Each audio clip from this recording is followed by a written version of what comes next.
Gracias, René, por tener tu espacio. Fíjate que evidentemente es un momento coyuntural muy importante. Signos Vitales preparó un reporte justamente que tiene que ver con el impacto de la llegada de Biden a la Casa Blanca este próximo 20 de enero. Al menos me gustaría por lo menos, digamos, impactar en tu espacio de noticias con ocho notas que creo que vale la pena como recalcar. Creo que la primera de todas, René, es el nivel de coincidencia que ha tenido el presidente mexicano con el de los Estados Unidos actualmente. Ambos comparten, digamos, ciertos rasgos para gobernar. En muchos casos, René, muchos analistas han detectado estos rasgos de coincidencia como populistas, pero ambos también reproducen información no verificable o abiertamente falsa, por decirlo así, atacan constantemente a la prensa, desacreditan a la oposición, acusan un enfrentamiento entre un tipo de élite con, digamos, con el pueblo en general, y han debilitado enormemente un conjunto de instituciones que son relevantes para la democracia. Junto con esta primera, digamos, aportación, René, hay una segunda que tiene que ver con un análisis de datos, en donde tiene que ver con el tema de la credibilidad de los actuales presidentes en México y Estados Unidos. El Washington Post analizó que desde el 20 de enero del 2016 hasta agosto del 2020, es decir, este año, se contabilizaron 22,000 mentiras dichas por Donald Trump en eventos oficiales, en entrevistas y sobre todo, ¿verdad?, en su cuenta de Twitter. Por la parte mexicana, René, la organización SPIN contabilizó por lo menos en los 600 primeros días de gobierno 30,000 informaciones o afirmaciones, perdón, no comprobables o abiertamente falsas, hechas por el presidente durante primordialmente sus conferencias matutinas. Dentro de estas, René, 73 son afirmaciones falsas o no comprobables, de las cuales son 12 son promesas, 6 son compromisos incumplidos, 51 son datos que no están comprobados y 4 son falsedades. Creo que con esta entrada podemos dar pie a más temas de discusión, René. Con este reporte que ustedes tienen acerca de la subordinación y la expectativa, Carlos, ¿dónde nos quedamos, por favor? Sí, gracias, René. Bueno, lo que comenté hace un momento tenía que ver con un poco el contexto, ¿no? El contexto que se vive actualmente por cada uno de los mandatarios.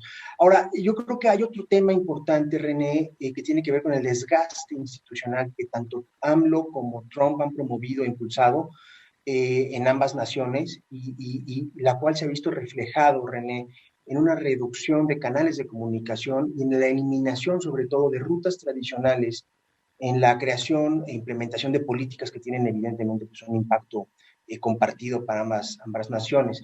Otro tema que es como coyuntural para este tema del desgaste es la manera en la que ambas administraciones han manejado sus administraciones. Es decir, el 2020 fue un año trágico para cualquier país en el mundo, pero para México y Estados Unidos dejó a la vista, evidentemente, una serie de limitantes en donde los actuales mandatarios han operado de manera paupérrima diversos temas, como el económico, la seguridad, la migración y sobre todo el de la pandemia, ¿no? Entonces, evidentemente, la llegada de este nuevo vecino, digamos, de este nuevo mandatario en Estados Unidos, Joe Biden, sí permite y obliga a México a tener más y mejores respuestas.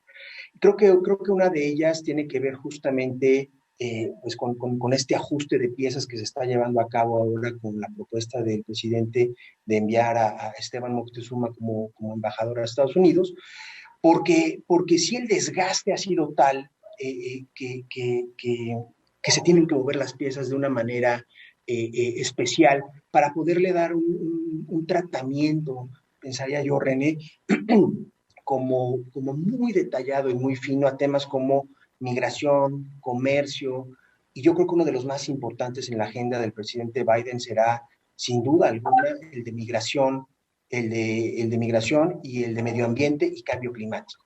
Junto con esto, pues finalmente cerrar con el de energía.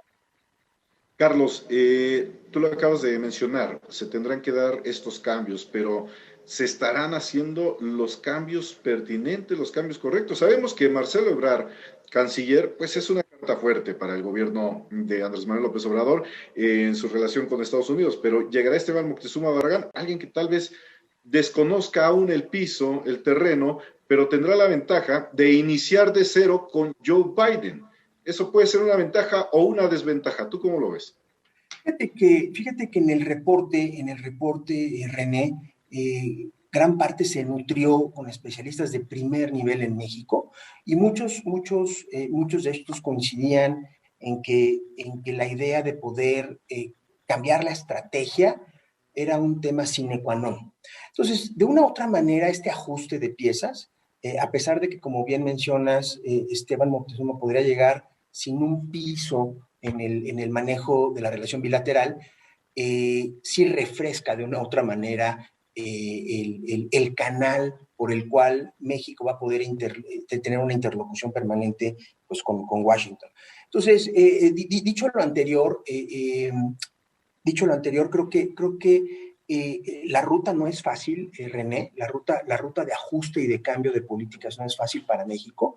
De hecho, dentro del reporte comentamos que la llegada de Joe Biden va a ser benéfica para México, más no tanto para el gobierno de Andrés Manuel, en el entendido de que ha sido renuente a alinearse de una u otra manera pues con políticas que tienen que ver más hacia temas como liberales, ¿no? Y sabemos que el presidente es renuente a no tan solo a la palabra, sino a la acción de políticas neoliberales, pero el flujo migratorio va a ser un tema que va a estar en la agenda y va a tener que cambiarse, va a tener que bajar la guardia en temas como, digamos, el impacto que ha tenido la Fuerza Armada en el manejo manejo y control de migración.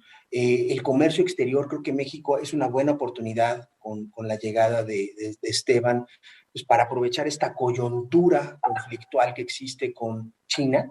Entonces, México creo que podría tomar ahí un papel, aparte de preponderante, podría como tomar la batuta para poder reafirmar la relación comercial con los Estados Unidos. En donde creo que va a haber un tema ríspido, René, será sin duda el que comentaba yo hace un momento, medio ambiente, cambio climático y energía. Estas tres alertas, digamos, estos tres temas, son, yo creo que a mi muy humilde juicio, el pilar más importante del gobierno de Joe Biden, en donde tiene unos alcances impresionantes. Para el 2035 quiere dejar al país libre de carbono, para el 2050 se propuso dejarlo libre de emisiones a cero.